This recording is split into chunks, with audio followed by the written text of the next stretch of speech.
If there was one thing Elijah Weisel, which was actually pronounced with a long I, like Wise L, could say was responsible for his lack of success in life, it was his name. Of course, people called him Weasel, which was better than Elijah, and it didn't matter how many fistfights he got into, he never changed anybody's mind. After a while, he started thinking of himself as Weasel, and over the years had actually started calling himself that. It suited him. He was small and wiry, with sharp yellow teeth, small eyes, pointy chin, and a mangy little tuft of a not-quite goatee. Maybe he'd grown to look like his name. Maybe the nickname stuck because of how he looked. All he knew was that he might have had a chance in life if his folks had named him something besides Elijah. Who does that, anyway? He'd been labeled an underachiever in high school and barely squeaked through while reading at a 5th grade level. He'd joined the Army, spent 2 years playing cards and smoking weed, and was too stupid to know when he had it made. He spent the next year bumming around from place to place, living in his van and picking up odd jobs, construction, landscaping, car wash, until the van blew a gasket in Mississippi and he left it on the side of the road. That was about the time his buddy Bo Tyler, who wasn't really his buddy, just some dude he met in a bar that smelled like piss and served $2 hamburgers, turned him onto a job delivering cars.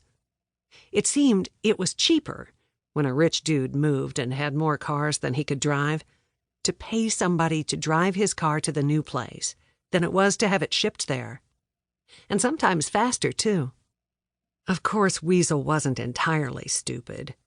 He knew that any operation that conducted business out of a hotel room with cheap veneer furniture was probably delivering more than cars. But they paid him $500 cash up front, with $500 more due on delivery, and even gave him a gas card charged up with another $200, all for driving a nondescript Honda Accord with a dented door and a baby seat in back from Mississippi to Florida. Slick. The man that gave him the cash and the keys wore a white shirt that was stained yellow around the collar and under the arms, with a fraying blue polyester tie, and he smoked a cigar that smelled like rolled-up turds. He'd typed Weasel's driver's license and social into a computer. His buddy Bo had warned him they'd check for outstandings, and grunted approval when he came back clear. He'd given him an address and a 24-hour deadline, and told him there'd be another job waiting for him on the other end if he was interested.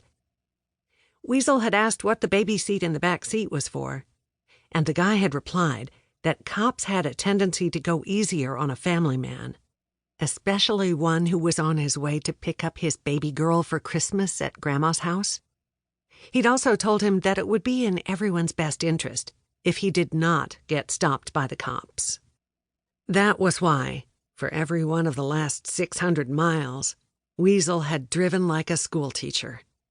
He was making good time in spite of it, though, and had arrived at the east end of nowhere, Florida, with an hour and a half to spare before his scheduled rendezvous.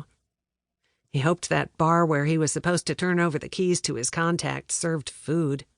He hadn't stopped for lunch, and he was starved. Weasel figured there was a hidden compartment somewhere filled with drugs, and had even made a half-hearted effort to find it, just so he'd know what he was dealing with.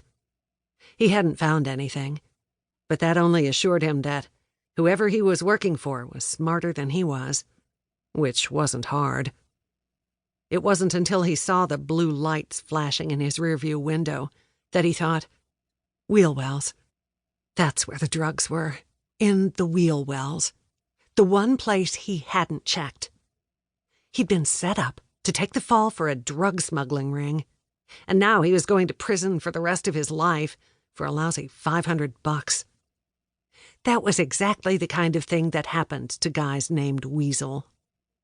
He pulled over to the curb, with the light of a twinkling silver Christmas tree sparkling off a sign that said, "Welcome to Dogleg Island, population 486.